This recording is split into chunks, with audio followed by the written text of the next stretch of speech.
शिबिर हा धम्मचक्र शिबिर आहे आणि हा वर्तमान परिस्थितीत धम्मासमोरील आव्हाने. भरतीजीने सुरुवातीला सांगितलं की धम्माचा केंद्रबिंदू हा माणूस आहे आणि धम्माचा केंद्रबिंदू माणूस आहे. तर माणसाने माणसाला घडवायचं आहे. तर माणसाने माणसाला घडवायचं आहे म्हणजे तुमच्याजवळ सत्ताच असली पाहिजे असं अजिबात नाही. तुमच्याकडे मैत्री असायला पाहिजे, तुमच्याकडे करुणा असायला पाहिजे, तुमच्याकडे मानवता असायला पाहिजे. कारण आपण फक्त बोलके आहोत. आम्ही बाबासाहेबांचे अनुयायी म्हणून अनेक ठिकाणी उभे राहतो, पण ते बोलताना दिसतो आपण, कृतीतून हे फार कमी दिसतो आहे. काल रमाईचा जन्मदिवस होता आणि मी ज्या गावामध्ये ग्रामपंचायत अधिकारी म्हणून कार्यरत आहे त्या गावामध्ये काल मी जिजाऊ, सावित्रीबाई आणि रमाईच्या संयुक्त जयंतीचा कार्यक्रम बिना भाषणाने सकाळी 12 वाजेपासून रात्री 1 वाजेपर्यंत साजरा केला. कुठलाही भाषण नाही. त्या ठिकाणी अशा स्वरूपाच्या कार्यक्रमाचं आयोजन केलं होतं मी. रमाई वेशभूषा आणि डायलॉग स्पर्धा, जिजाऊ वेशभूषा आणि डायलॉग स्पर्धा, सावित्री वेशभूषा आणि डायलॉग स्पर्धा होती. कार्यक्रमाला कुठलाही वक्ता बोलावलेला नव्हता. गावातल्या महिलांसमोर ही स्पर्धा ठेवली होती, बक्षीस ठेवलं होतं. 3,500 रुपयाचं एक शालू ठेवलं होतं प्रथम बक्षीस येणाऱ्यांना. आता महिलांना जेव्हा रमाईची भूमिका करायची होती तेव्हा एक ओबीसी समाजाची महिला, ठाकरे समाजाची महिला जेव्हा रमाईच्या भूमिकेत उभी झाली आणि जेव्हा ती म्हणतोय मी रमाई, एका बॅरिस्टरची पत्नी, कोण म्हणतोय? ओबीसी समाजाची महिला डायसवर उभी होतो आणि म्हणतोय मी बाबासाहेबांची रमाई आहे.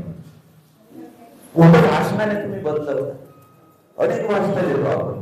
जेव्हा त्या ठिकाणी तशाच स्वरूपाचा कार्यक्रम दिला गेला, तिने जेव्हा रमाईचा रोल तिला सादर करायचा होता तेव्हा तिने किमान 10 दिवस ते व्हिडिओ पाहिले असतील आणि तेव्हा तिच्या डोक्यामध्ये आलं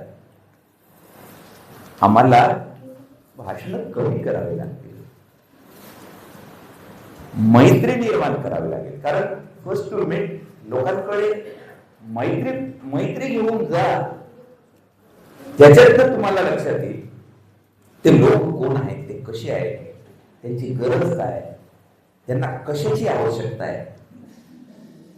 first to meet to know, तेव्हा तुमच्या हे सगळे लक्षात येतात. नो टू अंडरस्टँड, त्याच्यानंतर तुम्हाला या सगळ्या गोष्टी लक्षात येतात. तुम्ही जाणू शकता की आपल्याला काय करायला पाहिजे आणि त्याच्यानंतर पुढे तुम्हाला तुमच्या विचाराच्या लोकांचा एक संघ निर्माण करता येतो. अन्यथा भाषणाने एक संघ कधीही निर्माण होत नाही.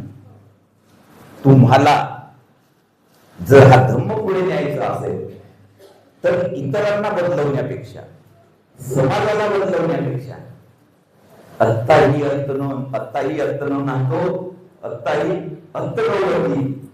सगळ्यात पहिले तुम्हाला स्वतःला बदलावा लागेल.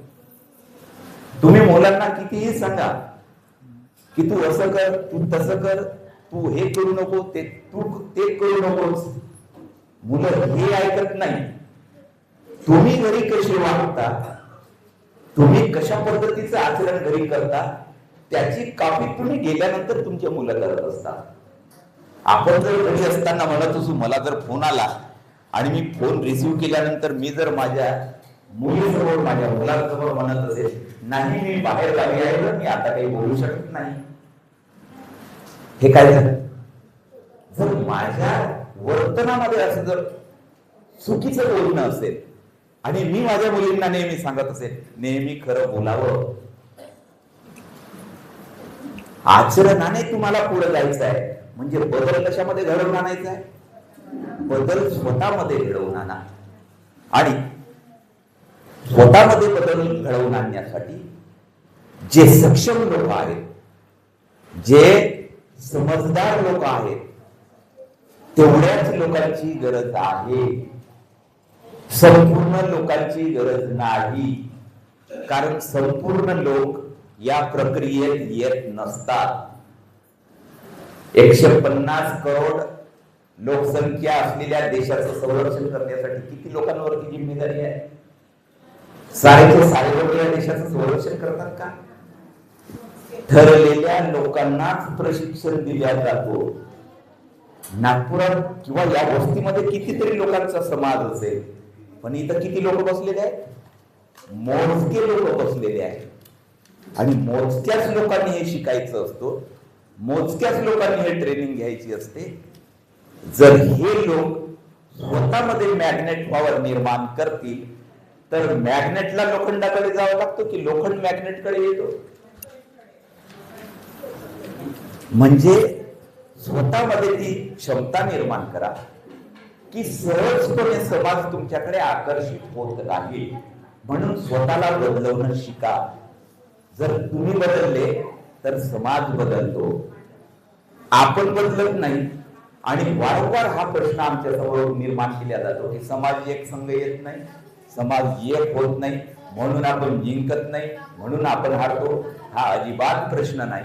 तुम्ही स्वतःला बदलणं शिका, समाज आपोआप बदलतो.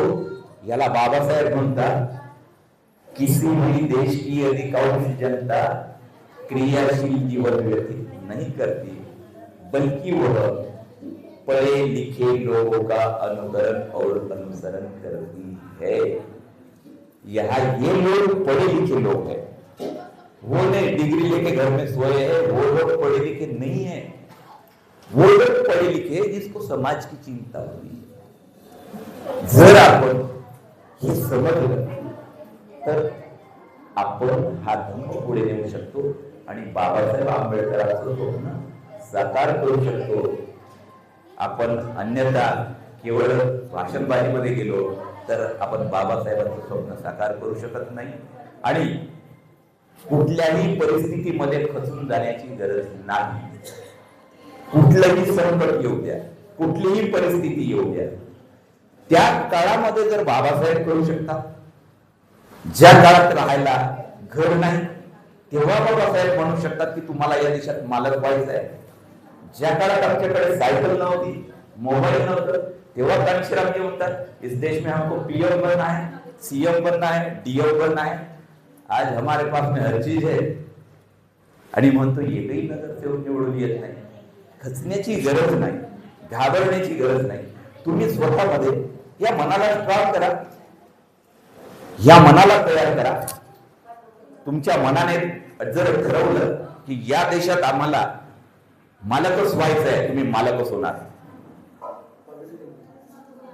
फक्त या मनाला तसं सजेशन द्या. तुम्ही तुमच्या मनाने जर असं ठरवलं उत्सुक काय होईल एकही आला नाही, काय होईल एकही आला नाही, तुम्ही तसेच मायनस मध्ये जा. स्वतःला स्ट्रॉंग करा, स्वतःला मजबूत करा आणि मनाला असं कणखरपणे सांगा दररोज उठल्या उठल्या सकाळी सकाळी स्वतःला ऍटो सजेशन द्या, यस आम्ही सक्षम आहोत आणि बाबासाहेबांचं स्वप्न साकार केल्याशिवाय 2056 पूर्वी मी ही भूमी सोडणार नाही. एवढं स्वतःला सजेशन द्या. मी दररोज हे सजेशन स्वतःला देतो की हे प्रबुद्ध राष्ट्र झाल्याशिवाय मी ही भूमी सोडून जाणार नाही. आणि हा प्रबुद्ध राष्ट्र होणार म्हणजे होणार, यात काहीही शंका नाही. पण तुम्ही स्वतःला तयार करा. मी स्वतःला तयार करतोय, तुम्ही स्वतःला तयार करा. हा प्रबुद्ध राष्ट्र झाल्याशिवाय राहणार नाही. थँक्यू. मला बोलण्याची संधी दिल्याबद्दल धन्यवाद. जय हिंद. त्यानंतर आपल्यामध्ये महिला आमची कोणी या कोटांगडे मॅडम ह्या चांगल्या कार्यकर्ते आहेत आणि रेडिओमध्ये नोकरीला सध्या त्या. आणि ह्या जिथे जिथे कार्यक्रम होतात तसेच प्रबोधनाचे त्या तिथे सहभागी होत असतात. त्यांचा हा आवडीचा विषय आहे आणि धडेचे ते कार्यकर्ते आहेत, तर त्यांनी पण आपलं मत व्यक्त करावं. नमो बुद्धाय. जय भीम सर्वांना. तर आज 4 दिवसापूर्वी की आज 8 फरवरीला इथे चिंतन शिबिर आहे. कशाचा विषय आहे? वर्तमान परिस्थितीमध्ये धम्मासमोरील आव्हाने. खूप सुंदर विषय आहे. कारण 1956 पासून आपल्याला धम्मच कळाला नाही. आपण आता असे काही म्हणजे जागे झाले आहेत, तर आता धम्माच्या मार्गावर निघत आहोत. काय आहे नेमकं? त्रिसरण पंचशील सुद्धा समजत नव्हतं. बरोबर आहे काय? नाही नाव कोणाला पंचशीलाचं महत्व कळते रोजच्या आचरणामध्ये? 5 शिलापैकी 4 तरी शील, 3 तरी शील जतन होते, कोणाकडून आचरण होते? माझ्या मते नतावता धम्मधरो यावता बहुभासती योच अपंपी सुत्वान धम्मं कायेन पස්සती. पुष्कळ बोलल्याने कुणी धम्मधर होत नसतो, तर त्या आचरणातून धम्मधर असणे गरजेचं आहे. आपण आता विहारात येतो. बाबासाहेबांनी काय म्हटलं? 1956 ला धम्म दीक्षा देताना 22 प्रतिज्ञा आपल्याला अट करून दिलेल्या आहेत. 22 प्रतिज्ञाचे पालन करायचं आहे. कशासाठी? हिंदू धर्मातून आपल्याला पुनर्जन्म झालेला यासाठी का? स्वतःमध्ये बदल घडवण्यासाठी. कारण तेव्हा अडाणी जनता होती, अज्ञानी नव्हती. आज आपण शिकलेलो आहोत पण अज्ञानी आहोत.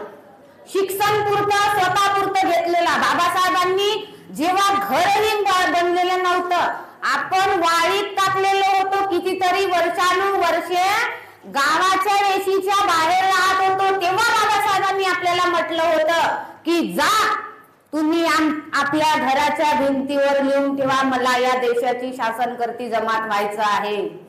2600 वर्षापूर्वी जो लयास गेलेला बुद्ध धम्म बाबासाहेबांनी चिंतन मनन, कितीतरी हाल अपेष्टा, कितीतरी वाचन, कितीतरी लेखन करून 1935 नंतर अवघ्या 26 वर्षानंतर आपल्याला धम्म दिलेला आहे. 35 ला काय म्हटलं?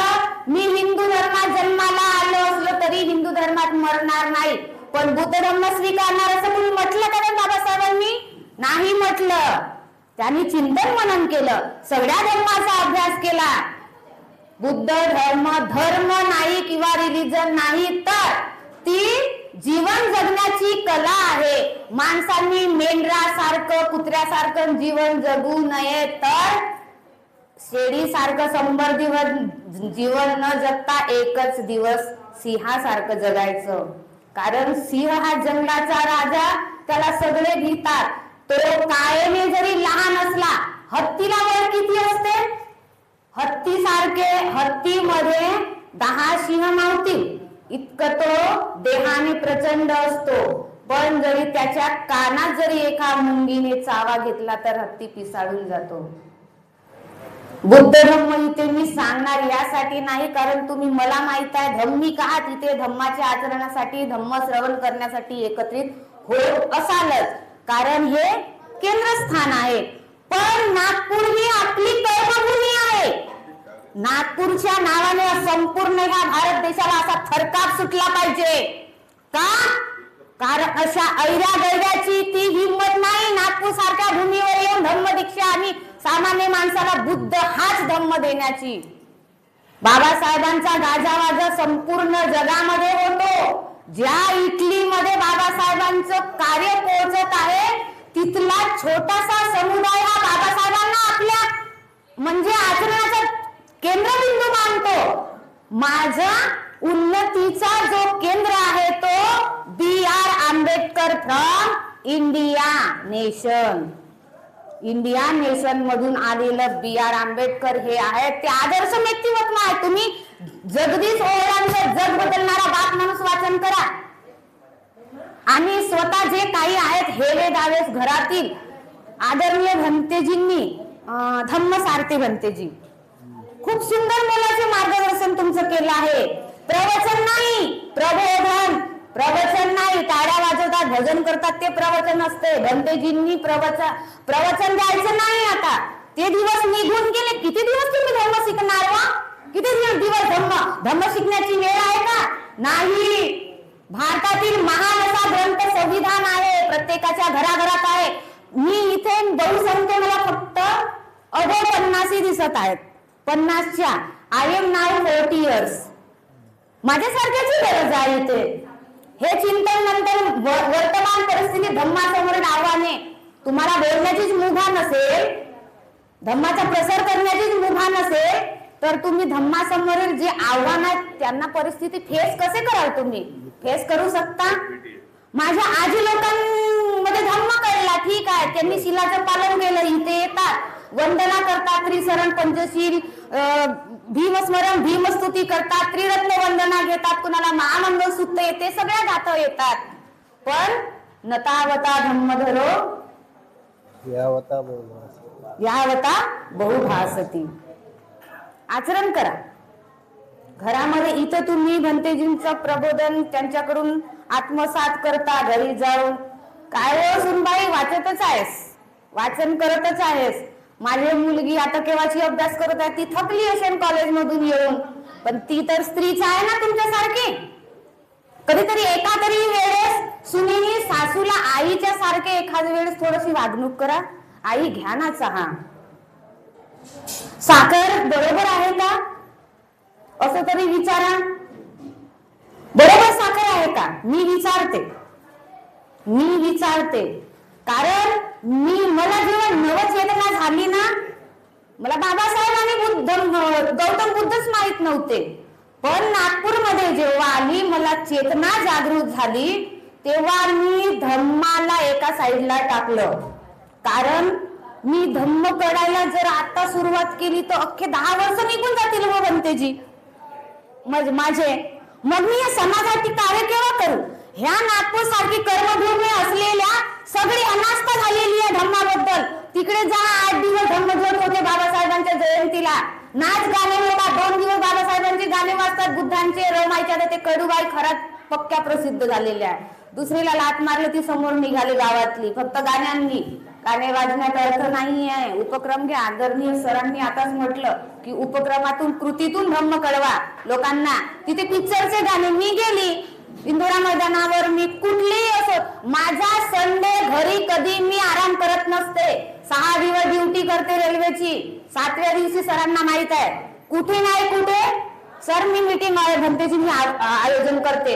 26 जानेवारीला माझ्या बाया पांढरे कपडे घालून कुठे कुठे जातात, फुटाळा तलाव, कुठे कुठल्या गार्डन मध्ये भेलपुरी खात. मी 26 जानेवारीला दीक्षाभूमीला गेले. तिथं धम्म शिबिर होतं, कॉन्फरन्स होतं, तिथं ऐकून आले. 4 लोक जोडून आले. तर मी सांगते, धम्म वाचत बसले नाही. मी संविधानाची अभ्यासक आहे, नागपूर जिल्ह्याची संविधान प्रचार प्रमुख आहे. आणि आता गुजरात वरून एक सर आहेत कॅडर. आपल्याला आता बाबासाहेबांनी जेव्हा आपल्याला छत नव्हतं, वाढीत टाकलेलं होतं, गावाबाहेरच्या वेशीवर आपण राहत होतो, तेव्हा म्हटलं की तुमच्या भिंतीवर करा. तेव्हा भिंती कुठल्या आल्या होत्या? आता तुम्ही शिका आणि शिकवा पण म्हटलं, स्वतः शिकवू नका. 27 बुद्ध कसे झाले? शिकण्यापुरते झाले.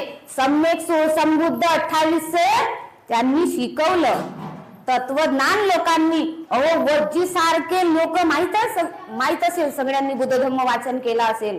वज्जी सारख्या लोकांना तोडणं एक संघ होता, त्यांचा संघ. जेव्हा भंतेजींना आम्रपालीने चिवर स्वतःच्या हाताने तयार केले आणि भंतेजी घ्या, काय केलं माहित आहे का? तथागत बुद्धांनी, मला नको, माझ्या संघाला द्या. संघामुळे, कारण आपल्यासारखे आदरणीय धम्मसारथी भंतेजी सारखे इथे भंते घडले पाहिजे. घरामध्ये द्वेष होत आहे, माझ्या मुलाने टाकून दिला, सुनेनी लात मारले म्हणून मी भिक्खुनी होते किंवा मी भिक्खू होते असं नाही. घरामधील लेकरावारांचा ताण येतो. आता घराची जबाबदारी माझ्यावर आली तर मी भिक्खू कुठं, कोणी 10 रुपये देतो रोजानं. वंद मी भंतेजी घ्या हे 10 रुपये. म्हणून कुठल्याही विहारामध्ये आपले पालन पोषण होतं. यासाठी भिक्खू नाही, आदरणीय धम्म सारथी भिक्खू सारखे भिक्खू झाले पाहिजे.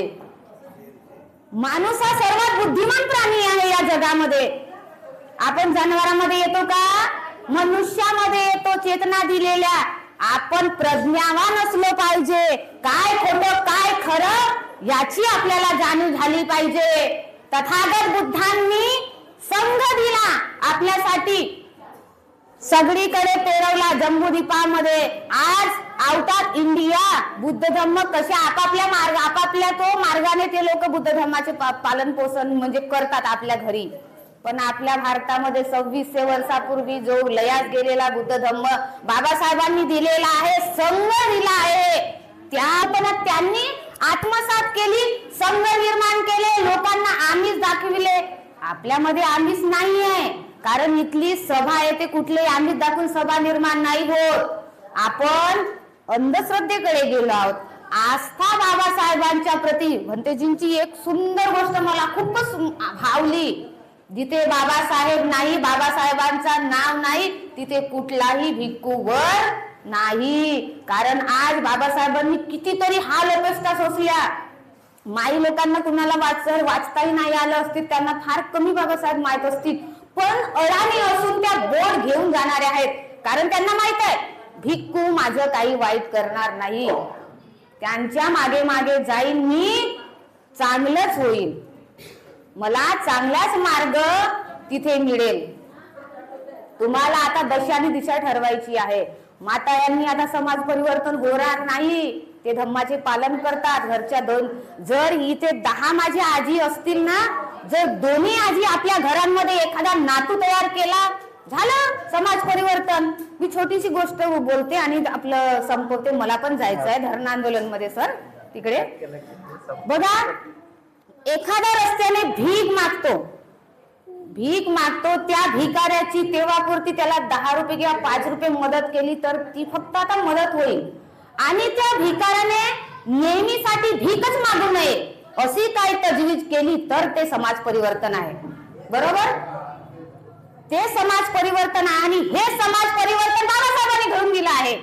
आज बाबासाहेबांच्या नावाचा, त्यांच्या कर्तृत्वाचा, त्यांच्या तत्वज्ञानाचा, त्यांच्या बुद्धीचा गाजवाजा आउट ऑफ इंडिया होतो. आपली कर्मभूमी असलेला नागपूर इतक्या गटारात गेलेला आहे. दीक्षाभूमीवर पोहोचण्यासाठी आवळे बाबू आहेत, खोब्रागडेजी आहेत, ह्या सारख्यांनी खूप मोठी म्हणजे जबाबदारी अशी मोलाची बजावली आहे. खूप मोठे बाबासाहेबांना अशाच म्हणजे सहजासहजी ते दीक्षाभूमीवर पोहोचले का? नाही. तर आपले अस्तित्व टिकवायचे आहे. त्यासाठी आपल्याला संविधानाप्रती कॅडर कॅम्प निर्माण करायचा आहे. प्रबोधन झालंच पाहिजे. प्रबोधनानेच माणूस घडतो, हा तरी माझं मत आहे. कारण आज 4 लोकांना मी ऐकलं नसतं तर मी तयार झाले नसते, माधुरी कोटांगले. आणि मला स्वतःचा मध्ये स्वाभिमान आहे की मी घडले, काहीतरी करत आहे. तर ती एक गोष्ट. आणि आदरणीय भंतेजी धम्माचा प्रचार प्रसार करत आहे. आज तरुण पिढीने आलं पाहिजे समोर.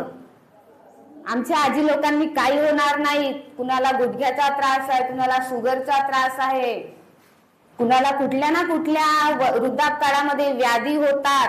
आज तरुण वयातील लोकांनी येणं गरजेचं आहे. स्वतःपुरते शिक्षण घेऊ नका. माझी गाडी, माझा बंगला, माझी साडी, माझी बायको नाही. एखादी जर आंतरजातीय विवाह करता त्यांना डायव्हर्ट करा, प्रज्ञेच्या जोरावर त्यांना डायव्हर्ट करा. तुम्ही त्याच्यामध्ये जाऊ नका. एखादी ख्रिश्चन बाई, आपला माणूस जातो लंडन मध्ये जातो, ख्रिश्चनच बनून जातो.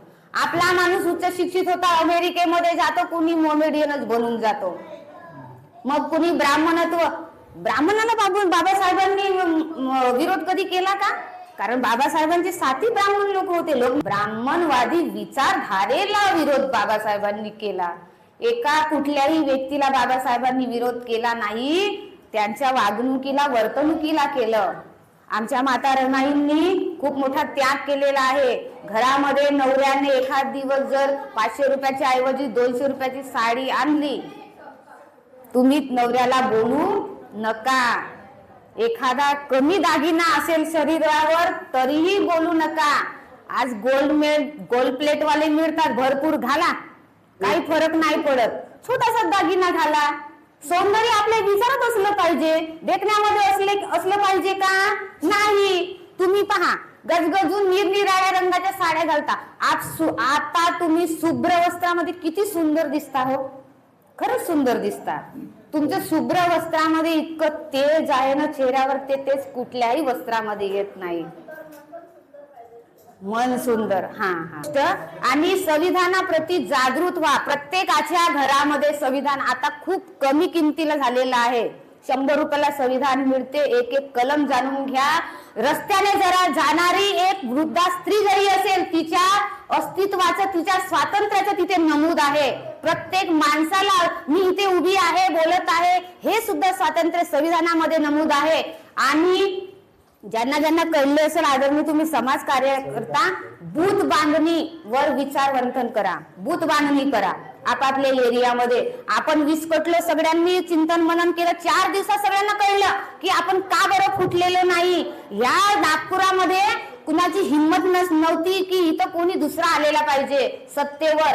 आजपर्यंत मुख्यमंत्री झालाच पाहिजे होता, पण ह्या नागपूरमध्ये सर्वात फूट पाडण्याची नीती सुरू आहे. कारण बाबासाहेबांनी क्रांती केली, त्या क्रांतीवर सगळं प्रतिक्रांती होऊन गेलेली आहे. ही सगळी दुर्दैवाची गोष्ट आहे. तर जास्त आस्थेची अनास्था न करता प्रज्ञावान बना, एकमेकांविषयी बंधुभाव प्रेरणित करा. कारण स्वतःमध्ये आत्मसात करून त्याच्यावर तुम्ही तोपर्यंत आचरण करणार नाही, तोपर्यंत आपल्यामध्ये बदल होणार नाही. नमो बुद्धाय. जय भीम सर्वांना. आणि जास्त वेळ घेतले असेल तर माफी असावी. धन्यवाद. वंदामी पंतेजी.